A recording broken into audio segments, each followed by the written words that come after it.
Hello, hello. Hello out there in Facebook land.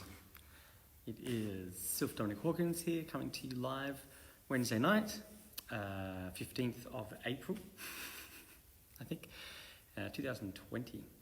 And this is part 3 of my awesome Wednesday night meditation, Hoshinden Jutaijutsu, and Dao meditation sessions during this fascinating time.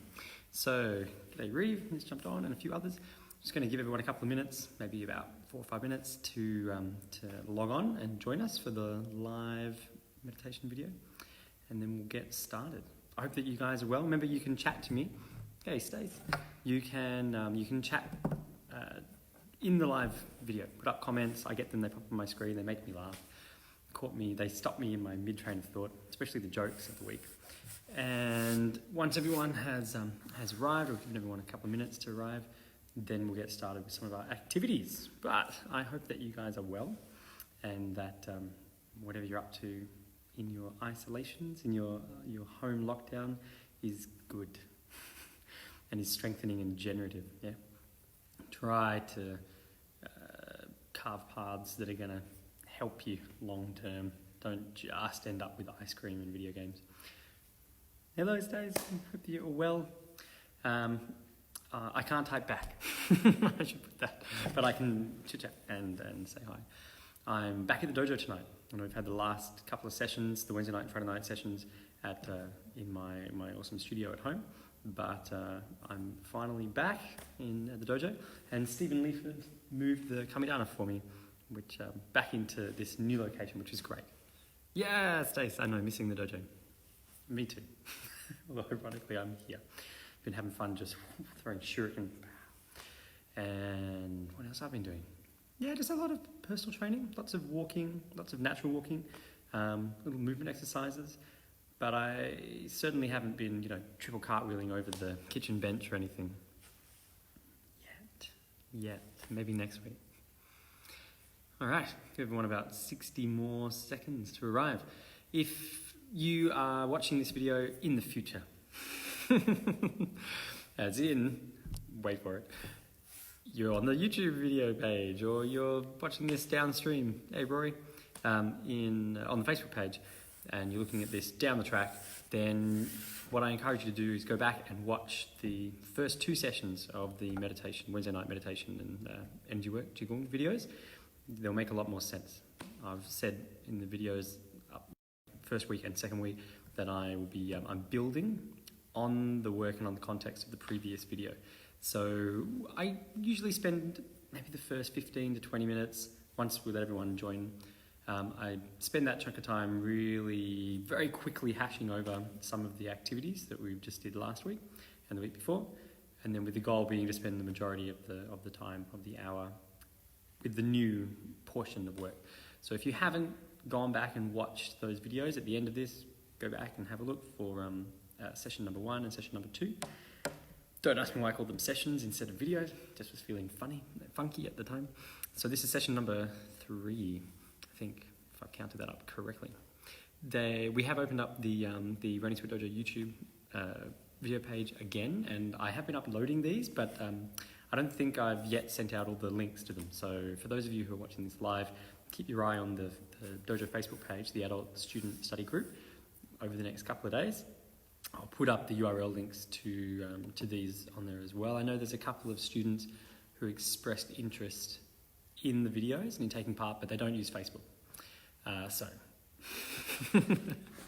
Anyway, for those students, there are copies of this on YouTube. So, everyone else who's going to join can join. I'm pretty sure it's probably, look at that, 7 minutes past 8. Time is flying. So we're going to start. The meditation videos on the Wednesday night, as I've said in the previous sessions, they're not a platform for philosophy of meditation as much as they are an observation and application of the practical use and the actual methodology, rather than go into discussing etymology and development of these ideas and these philosophies. I'm kind of leaving that for my Friday night sessions. I chit-chat at the end of these videos a little bit about the etymology of some of the stuff we're doing, but more just to put it in context with you. I'm not actually going into deep explanations. These are designed to be at home, bite-sized, practical chunks that you can do, and by the end of the session, or even halfway through the session, you should be able to experience sensations in the way that we're hoping, which will lead you to the sense being a further embodiment of the flesh, and hopefully your ability to actually feel bright, feel wide-eyed and wide-eared. G'day, Travis. Welcome. All you have to do is just watch. And you can type. Remember, you guys who just joined, you can type little messages to me as we go. I can't type back, but I can chit-chat and I can talk. And that way when people watch this in 10 years from now, they'll have no idea what the question was that I'm actually responding to. Okay, so wherever you are, you're comfortable. I'm going to start with some seated activities. I'm going to get myself to standing later on, shortly after, but we'll just get started first of all. As in all of our usual meditations, we're going to start with the observation of physical sensation, all of the available physical sensations to us. And we do so by beginning with breath, breathing in through the nose, down into the belly. Out through the mouth. Higher graded students, the tongue sits on the roof of the mouth, behind the top 2 front teeth. And you breathe in and out, and around the tongue. And as you're just breathing, I want you to breathe down into your belly, so that your whole diaphragm fills with breath. It stretches the sides of your ribs, stretches the muscles in your tummy, stretches the muscles in your back and your kidneys. Until you feel like the natural exhalation is pivotal. So as all of this, the normal natural breath, the natural inhalation and exhalation, there should be effort on the inhalation, and the exhalation should be effortless. And there's a philosophy there, yeah, the nirvana, the blowing out of the candle, to blow out. So the inward breath is the one that takes effort, the one that requires tension. The inward breath is the one that requires concentration and decided focus, especially in the way you have to just soften the body around the breath. And the outward breath should be natural, the great natural breath, where the natural compression of your diaphragm and your musculature will just want to return to whatever your natural pressure relationship is, yeah? And that's how you want to breathe in these cycles. Totally different experience to count the breaths. It's not what we're doing right now. It's a valid thing, it's just not what we're doing right now. Different if you want to breathe in for a count of 5, hold for 5, breathe out for 5, hold for 5. Those breathwork activities, that kind of pranayama, that's different. They have different goals and applications around heating and body activation. This is purely just finding a restful rhythm in the breath. And before we move on to the actual practice, the last thing I want to get you to do with the breath is, as you're breathing in through the nose, down into your belly, and out through your mouth, I want you to allow your shoulders and your trunk to take on the shape that the breath forms within you.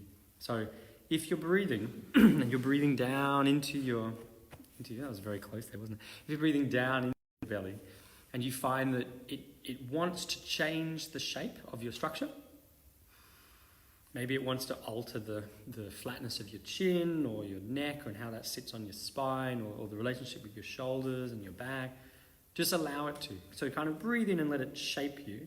And then when you exhale, just allow the shape to remain. Don't reset yourself. Certainly not under the illusion that this is the most spiritual way of being, or this is it's only when you sit here like this that then you're really meditating. You could be ragged, you could be like curled up, just dying on the ground. It's a perfect opportunity to meditate. So don't think that you need to look a certain way. You want your body to just be, it knows what to do, yeah? Like your skeleton knows how to disperse the force, the mass of your flesh, so you need to allow it to. If you're getting lots of soreness in certain parts of your body during the meditations, it's a sign, it's an indicator that you're forcing a shape in your body that is different from how maybe you need to proportionately, be in order to what's the word? In order to actually take that kind of weight and mass on your skeletal structure, yeah? So So I'm going to begin with my left hand. Those of you who've already watched the previous videos or the sessions, you'll know what I'm about to do. For those of you who haven't, super quick introduction. We're taking mental observation of physical sensations, and we're going to start. I know last week I started with hearing, now I'm rotating and I'm starting with tactile. We're going to start with the left hand thumb, the thumb of my left hand. And all I have to do is, as I continue my breath, in through my nose, my belly, out through my mouth, tongue sits on the roof of the mouth. All I have to do is apply my mental focus, draw up an imagination picture in my mind of my left thumb. And I'm going to start with the tip of the thumb. And if you find that difficult to do, differentiate between the tip and the bed, the nail bed of the thumb. And that oscillation between the two will help you. And all I have to do is just use my breath as I continue to breathe, and I'm half focused in my breathing, half focused on just looking here under my gaze. As if I told you, I said this last week, as if I told you to go out on the street and something big's about to happen. But I'm not going to tell you what. And you would go out on the street and you would be hyper vigilant. You'd be super aware, but you're not quite sure what you're aware of, or you're not quite sure what it is that you're meant to even look for, but you just know you have to look for something. Can you imagine the broadness of your perspective? You'd be wide-eyed, just taking in information, absorbing information, waiting for something out of the ordinary. So people walk by and they talk and you're like, no, that's not it. That happens all the time. Nah, that kind of happens all the time. So in that instance, you're vigilantly hyper-aware of information, but you're not quite sure what it is you're looking for. Take that analogy and apply that here to the left thumb. I'm getting you to vigilantly observe any kind of physical sensation, nervous system sensation on the left thumb. But I'm not going to tell you what it is that you're looking for. You're just going to have to observe and see what it is that rises to the surface. So I'm starting here with the left thumb. And I find it easier to begin with thinking about observing the difference in the sensations of the nail bed, pardon me, and the sensations of the tip of the thumb. So in my mind, I'm just looking there, breathing in and out. Not even sure what I'm looking for necessarily, just observing. And as I oscillate my observation between these 2 points, I start to discover that I can feel some kind of tingling sensation. In your job, you follow along at home, breathing. I'm just providing pointers. If you have already done these videos, you already know what to do. Hi, Hannah. If you already know what to do, go straight into it. This is for everyone who is new this week. So as I'm breathing, and I'm just curiously observing and discovering that there is some kind of nervous system sensation, regardless of whether we isolate that in the neurology or in the physiology. I'm having that experience behind the nail bed, and it's a different kind of nervous system quality than when I focus on the pad of the thumb. So now I want you to just bounce your mind, your observation between the thumb pad, the left thumb pad, and the left nail bed, the left thumb nail bed.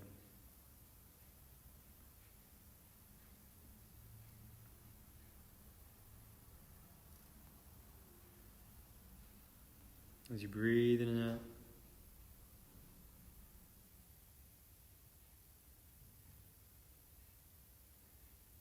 Okay, so obviously I'm not here with you guys, I'm not able to get your moment-to-moment feedback or watch how your whole body changes.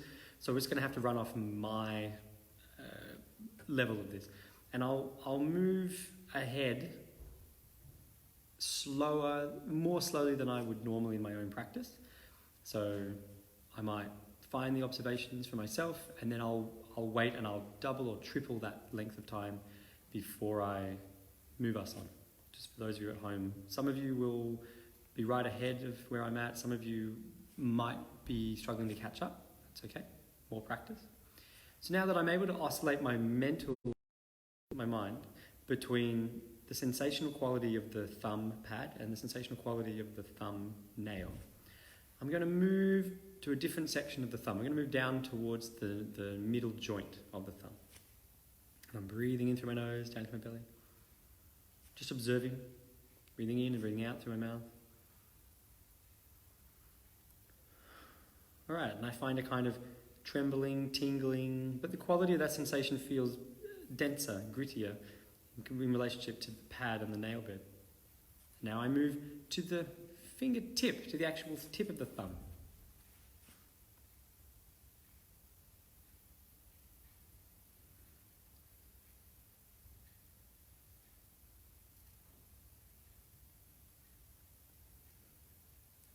And again, I find that sensations there are a kind of tingling.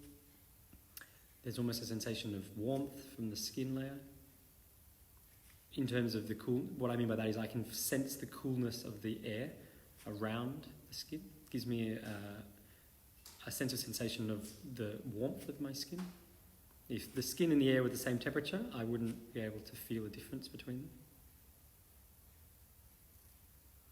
So now I'm going to take my mind and I'm going to observe a different quality of the thumb. I'm going to observe the bone, the sensation of bone. So I'm thinking about the bone inside my thumb. The actual, not the joints, but the long bone pieces and fragments.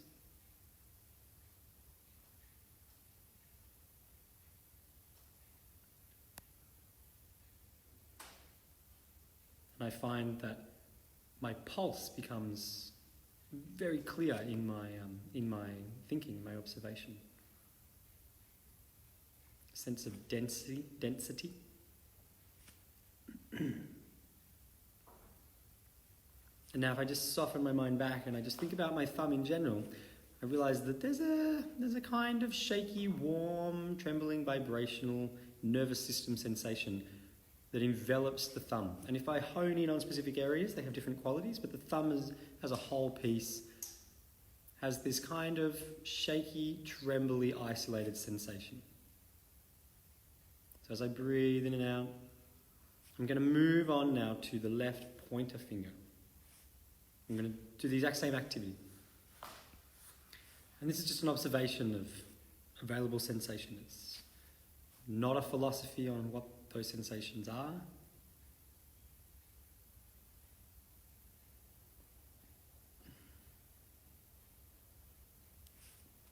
This type of Qigong is called bone washing, marrow washing, bone breathing.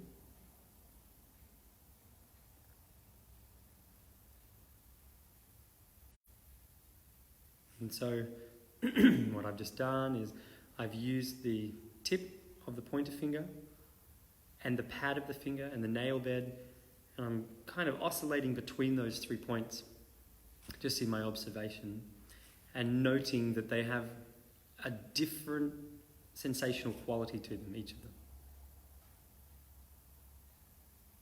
And then once that becomes quite obvious to me, I move on to another section of the finger and I relate those points to the new section. So I've moved on to the flesh of the finger in general.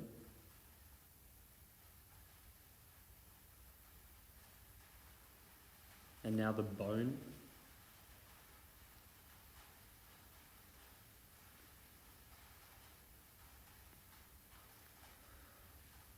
Breathing.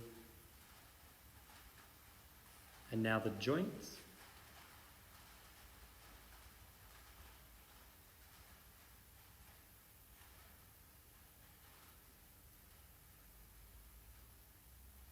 And now if I just soften my observation, my perspective towards the whole finger, my left pointer finger, can I just observe general sensations of the entire left pointer finger?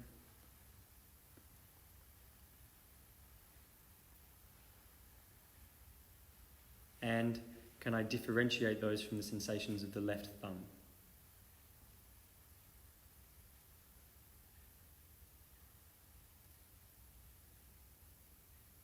What happens if I oscillate my thinking between the two? Left thumb to left pointer finger. Can I observe differences in the quality of physical sensation? Good. And moving on to finger 3. So I'll give you a moment, just shaking out your hands. That we're moving on from that activity tonight. That's just a reminder of the activities we spent the last 2 weeks working on. So this repeated practice, week after week, day after day, you should find that it's very quick. Certainly the black belt crew should find this.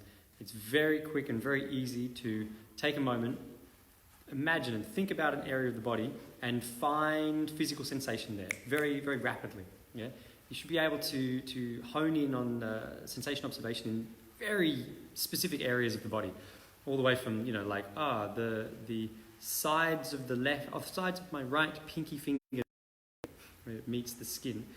That should be quite a definable point of observation under your mental gaze. And then relate that to your left big toe, or the nail bed of your left big toe. And it should be quite fast for you to suddenly move your attention, your imagination, your 3D map in your mind, and then begin experiencing nervous system observation in that area. And then move it again, move it up to the left shoulder, the point of the left shoulder. And now the tip of your nose. This one's hard.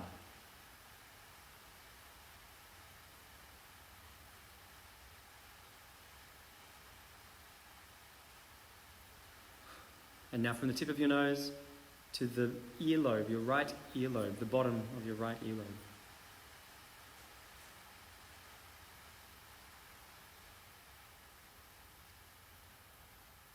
And now back to your left nostril, all the skin on the inside of the left nostril.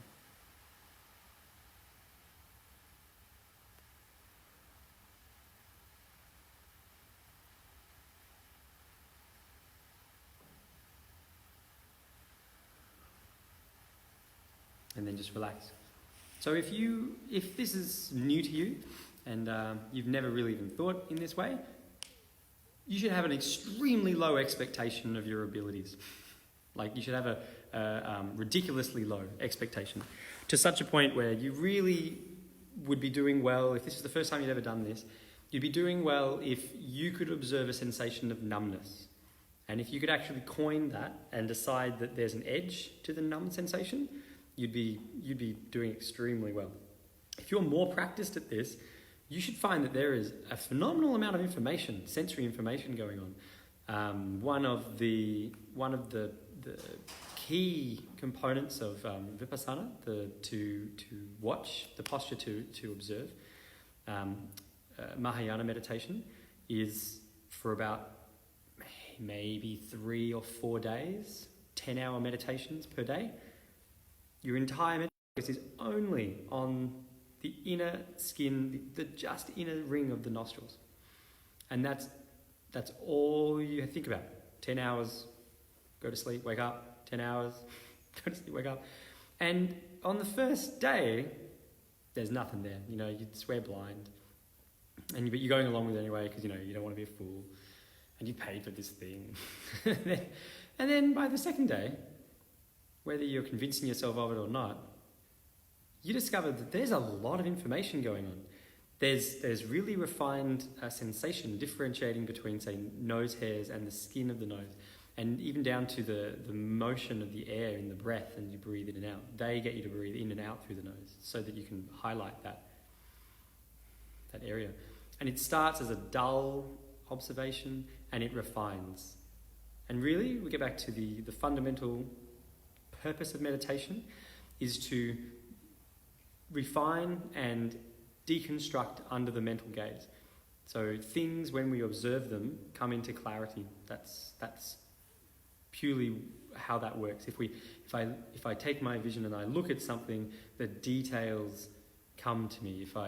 But they're just there. I'm looking at the writing on the wall behind the camera. There's vague colours. If I look a little bit more, I realise they're actually letters. If I look even closer, I realise they form words. And so it's these layers of abstraction. We're very used to that visually. We're very used to that with an auditory sense. If I tell you now to take a moment and listen to the sounds you can hear.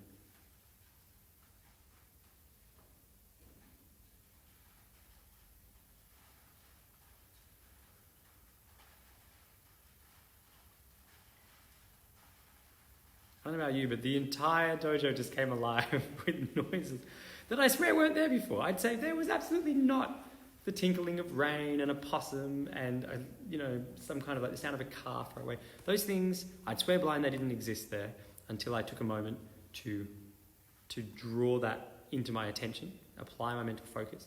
And under mental observation, like the microscope of thinking, things divide into subgroups. So rather than a vague kind of colours, I divide them again into colour and the black background of the wall. And then that further divides into letters in relationship to each other. It's not just it's not just chalk, yeah? They actually have meaning and they have some kind of intention, yeah?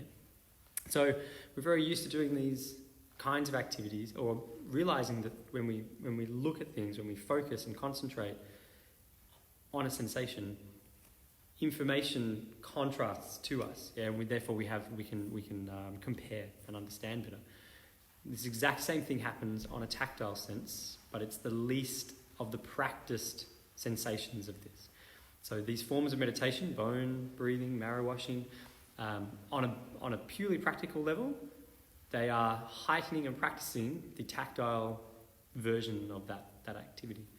So we've spent the last few weeks working on the hands. And then last week we turned our attention to the feet and the toes, the ankles.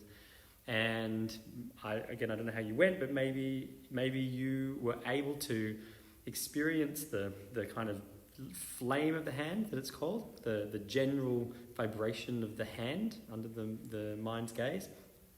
Maybe it took you 45 minutes viewing each finger and slowly working your way down to the palm and the back and the wrist and the arm, and then a general sensation of experience, or experience or sensation, I should be the other way around. Then you compare that to your right hand, and then we compare the hands to the feet, and we work back in these ways. So today we're going to move to a different area.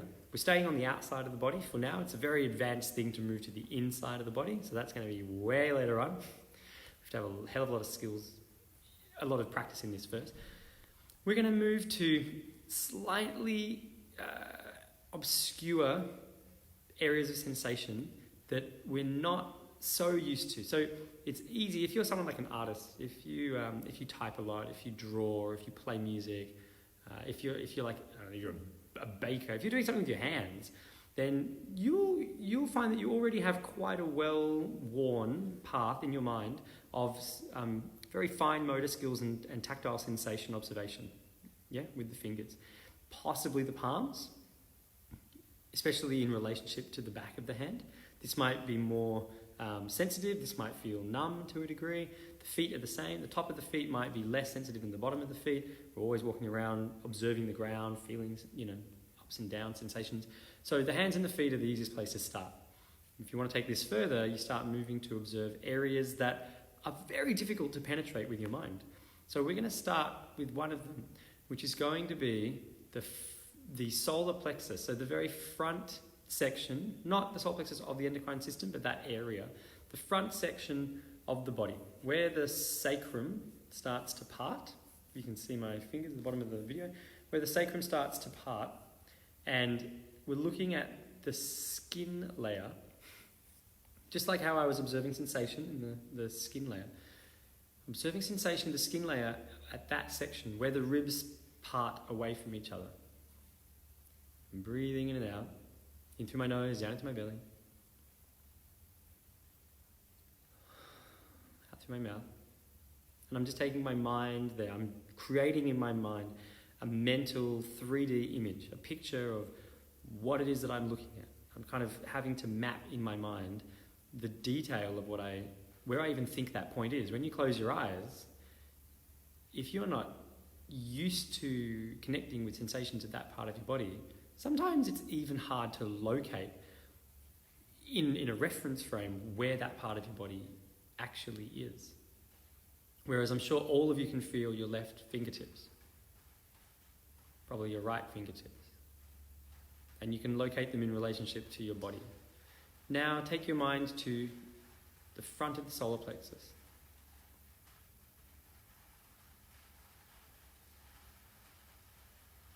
I'm going to give you 5 breaths to do this. Big breaths.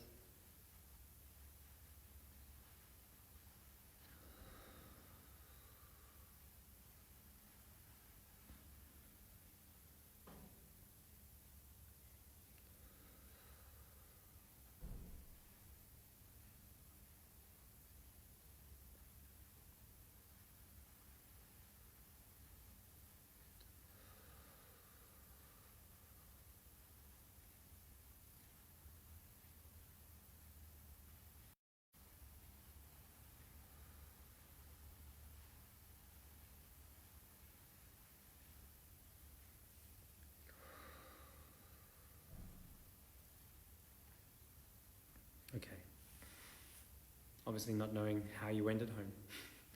I'm just going to assume that many of you struggled with that, just knowing the audience who I have in this video at this time. If you're watching this in the future, 10 points to you. So that should have been more difficult for you. It's certainly in relationship to the sensation observation of the fingertips or the toes. And that's okay, it makes sense. You haven't spent hours upon hours upon hours practicing your mental observation of that exact area. So the same thing is true if you move your mind and you look for observation, you're just kind of vigilantly observing nervous system sensation in any part of your body that's a little bit obscure. Areas like the back of your knee, the inside of your knee, or the bottom of your calf, where your gastrocnemius meets your soleus, the bottom of the large portion of the calf. Maybe you might find the end of your chin and lip quite easy to take your mind there and begin experiencing sensation observation, but you might find it more difficult to experience sensation in the middle of the throat, so the Adam's apple area. And I don't mean the inside of the throat, I mean on the skin. Usually what you find is that when there's these areas that we are not practiced at taking our mind there, they begin as a very large, very general feeling. And so maybe isolating this area is kind of like all of this and a bit of shoulder and mostly that. And that's okay, you just start there, and what your job is to slowly filter and refine that to the specific points. You should get really good at this, you know.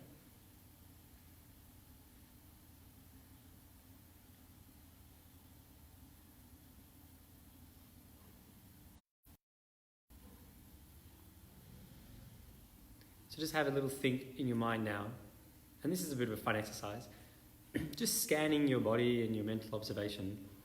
I want you to see if there's some parts of your body, some area that is generally kind of numb to your observation.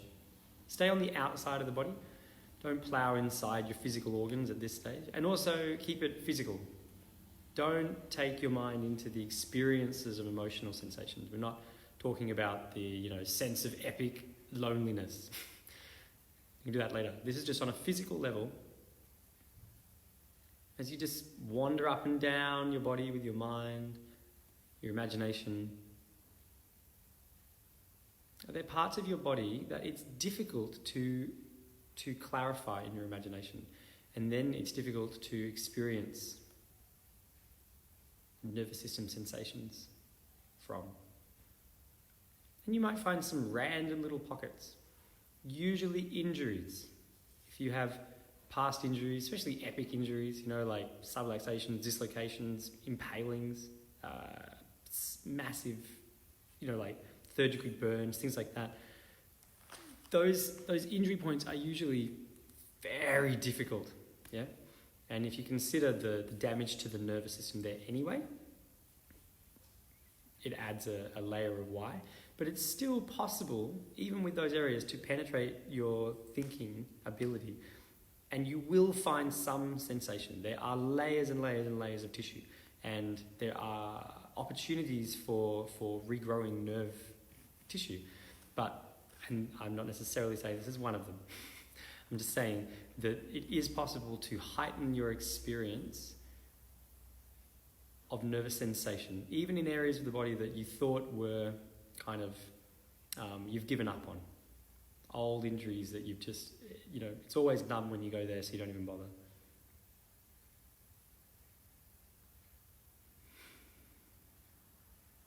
And while you've been scanning up and down, if you did find some things, or maybe at least one area that just seemed like it was difficult for you to really access with your thinking and really refine, get like almost the same refinement of nervous sensation that you would the tip of your finger, I want you to take your mind there and you're going to apply the same activity that we just did. So you're just going to breathe in through the nose, down through the belly, out through the mouth. And we're going to give you 5 breaths. And all I want you to do is just observe. like you're running out into the street to look for something, but you're not quite sure what it is that I want you to look at, but it's something.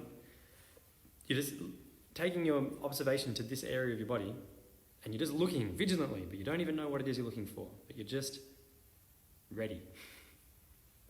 I'll give you 5 breaths.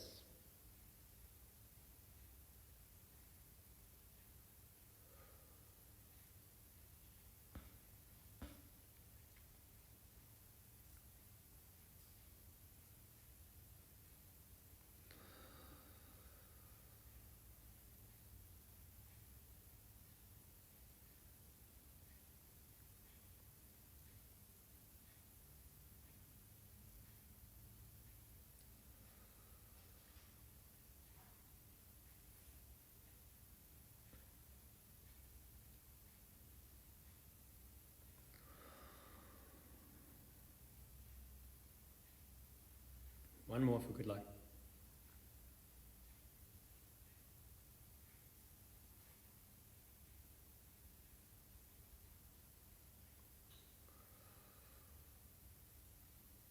Okay. And just, if you had your eyes closed, softly opening your eyes.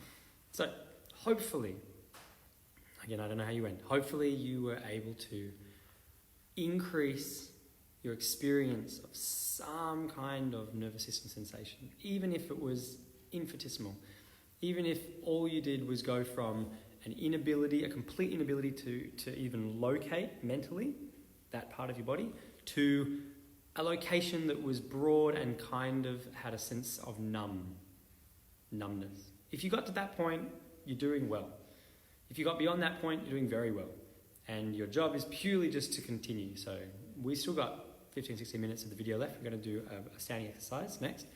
But I encourage you, if you've got time after the video, or if you're lying in bed tonight, especially if you're struggling to go to sleep or you've got things on your mind, lay there and observe sensation through your body. A really fun activity to do at nighttime that will just drive you insane, but will send you to sleep every night, is to lie and move your observation through your body. Give yourself the competition or the challenge that you will not flinch or twitch a single muscle. You're only going to allow yourself to swallow and your natural breathing. But you're not allowed to flick the eye or twitch the fingers or like flick the shoulders or anything. You just have to lie there, completely still, just dead. And then take your mind and observe the body. And a fun thing will be when you feel there's a part of your body that, especially if you're thinking a lot, that like wants to just adjust or twitch or, you know, all that shoulder, you just kind of want to rotate or click your back or it's just, you know, your neck. Just don't do it, but look instead. Just leave the body where it is, just like a heavy sack of potatoes, and take your mind there and just watch that area and watch what happens to that feeling of like need to move. Watch what happens to that when you just do not move, and you will find that it divides into sub-categories, sub-qualities, and then you'll choose to look at another one of them. Maybe the sensation of like wanting to click your neck. You'll be able to locate to a very specific part of your musculature. And then if you really look there, it'll get really loud, it'll shake, you'll feel like I really have to click my neck. And then eventually it will divide into these 2 different qualities, but they will be sub-qualities of this thing you originally called need to crack my neck, or uncomfortability, or muscle tension. They might be things that you would call, and this is hypothetical, I don't know your body. It might be things that you might call coldness or like chilled and stringy. Could be interesting sub-qualities, or how you would further refine if you were to like filter these out from each other, you know, if you could actually do that. Take pain and filter it into the 1,000 individual components that make up that, and then name them all. And what this activity usually does is it just slows the motion, the speed of the need for your thinking, fully focuses you on a task, and you wake up 8 hours later, having slept. So we've got 15 minutes left in this video. We're going to get up onto our feet, and we're going to do some standing movement now. If you've got some room, if you're doing this at home in a chair, that's okay. If you need to stay in a chair, that's fine. If you can stand up, great. So I'm going to move up, and hopefully you can still hear me as I move back here. This awesome ray from the forward row line. Oh. Okay, so here I am. I'm standing up.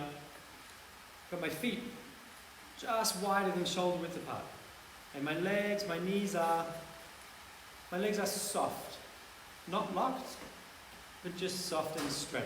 They're not bent yet. Okay, they're just upright. I've got my toes facing forward because I like that alignment with my hips. You point your toes wherever you want. Just make sure that your knees are pointing in the same direction. Okay? I'm going to start. I'm going to take my right hand.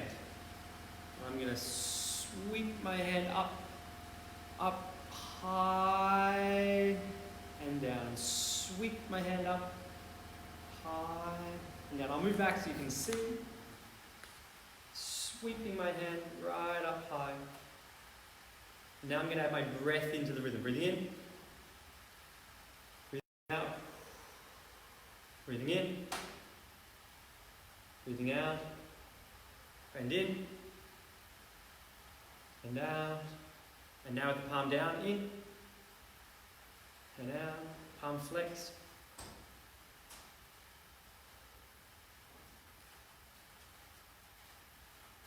Left hand. And breathing out. In. Out. In. Out. Flexing the palm in. Out. In. Out. In. Out. Both together. In. Out. In. Out. Cupping on the way up. Flexing your palms on the way out. So inward breath, lifting up like you're lifting up a bowl of water. Outward breath, pushing your palms out, pushing something away from you all the way down. Arms go straight. Bend elbows, straight arms. Bend elbows, straight arms. Breathe in, now you're bending your knees. As if you're having to catch something heavy or pick up a big heavy object.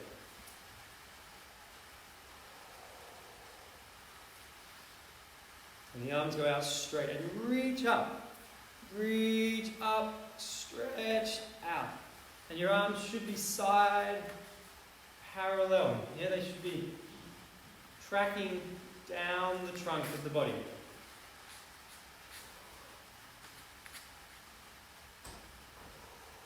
Now we're going to do the reverse. This is fun. Flex the palms. Breathe in. Bend the elbows. Breathe in. Breathe in. In. In. In. Out. In. Out. In. Out. In. Out. In. Out. Down. Okay. Now, with the feet parallel on the ground, yeah, or at least my knees tracking in the same direction as my toes. I'm going to take my right hand. I'm going to bend my knees, both knees, bend my knees down, and I'm going to pick up as if I'm scooping up some water or some dust from the ground. And I'm going to lift it all the way up and then drop. Lifting all the way up and drop.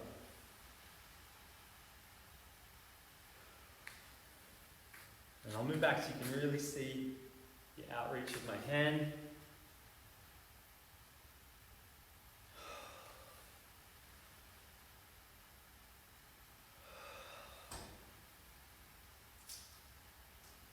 Left hand. In. Out. It's a longer inward breath. And then it's that quick exhalation.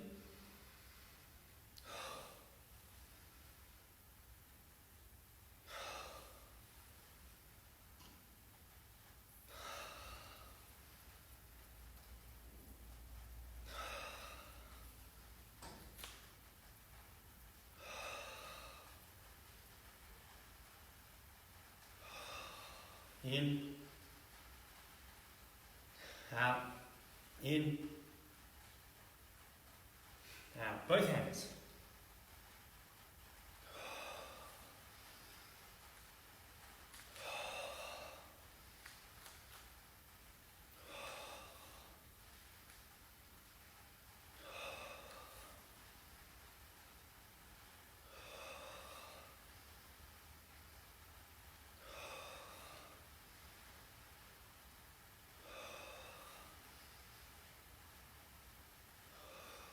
And softening there. Right. Now we're going to take our hands and coming closer so you can see. Hopefully you can still hear me, or else that would have been really difficult to know what I was doing. I'm going to take both my hands. I'm going to start here. So I'm holding an imaginary ball just in front of my tummy. Yeah. If you have studied other things, you can hold this in front of your hara, tantien, but just sit in front of your tummy. And I've got my hands on top of each other, like this. And all I'm going to do is I'm going to breathe in and I'm going to move my hands away from each other. And I'm going to breathe out and I'm going to allow them to return to this shape that they were in. So breathe in. And I breathe out. Tongue on the roof of the mouth. Breathe in. And breathe out. And breathe in.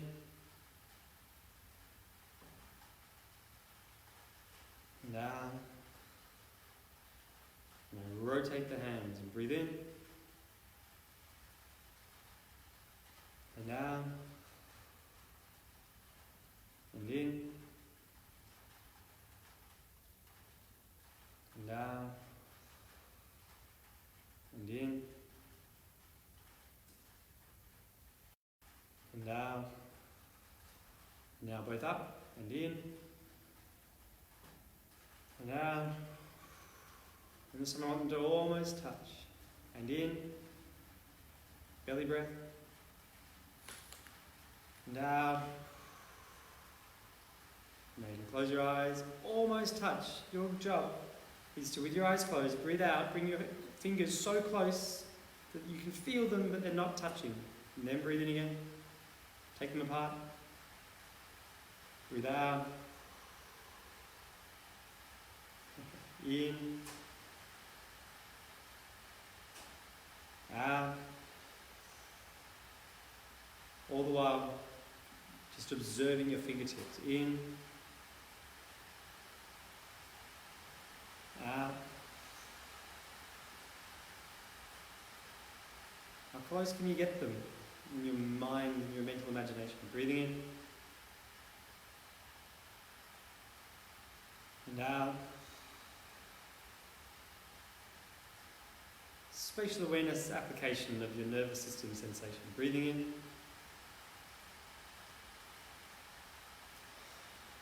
And out. Remember to allow the breath to reshape your body. In. And out. In. And out.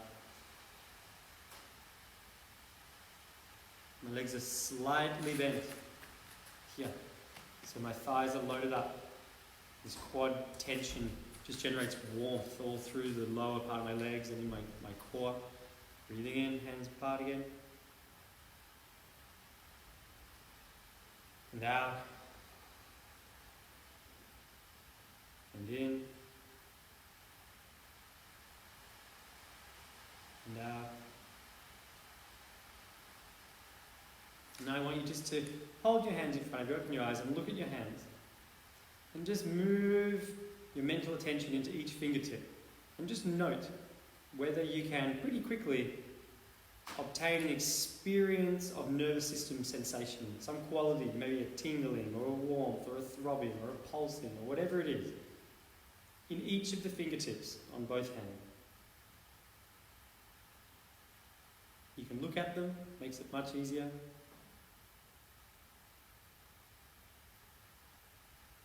And I want you to compare them to each other. Compare the thumbs to each other. Compare the pointers to each other.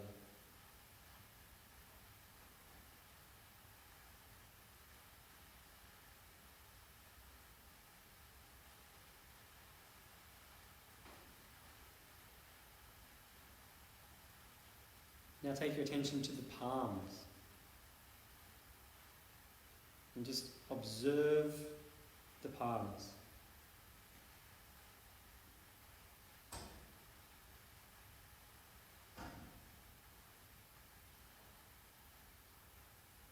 And what you might find is that you start to experience a general sensation of motion, of movement, vibration.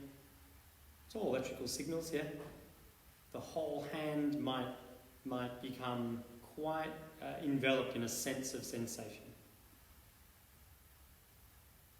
Certainly a sensation of warmth. So now, for a fun activity for the end, I'll come up closer to you for this one. See, when people zoom in on the video right now and they join in, this is the bit that doesn't make sense. Yeah? Go back and watch it from the start. So, I want you to now, you can use your eyes if you want, really look at the difference between the warmth, the sensation of warmth in your hand, and the temperature sensation where the air meets your skin. Doesn't matter where, palms, sides, fingers, in the webbing, whatever, wrists.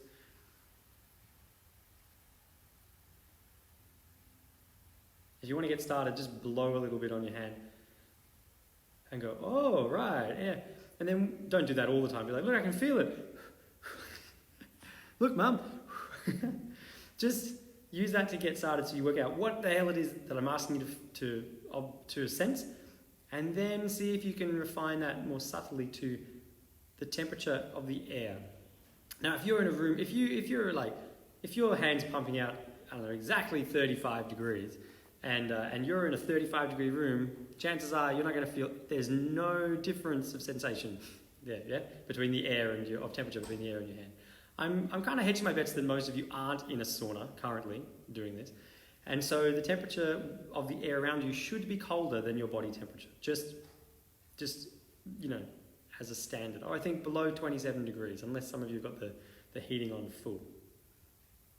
So if you spend the time to look,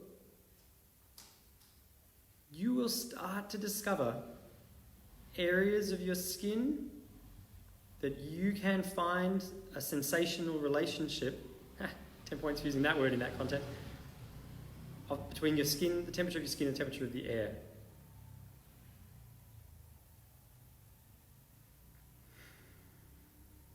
And I'll give you another couple of breaths to do so.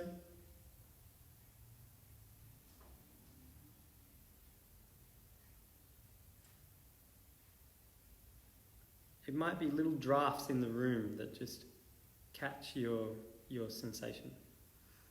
Now place your hands next to each other and simply observe the increased experience of warmth, of heat, that kind of infrared heat.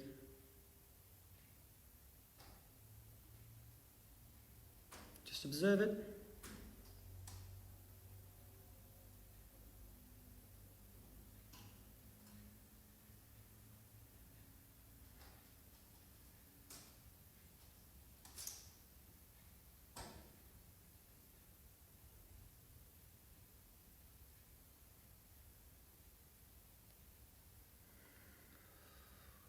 And softening your hands. And we're out of time. So, I hope that you had a good meditation and Qigong session. Most of the practices that I'm showing you guys and putting forward in these videos on the Wednesday nights, most of this is material that's reserved for the black belt grades in Hoshin in general. And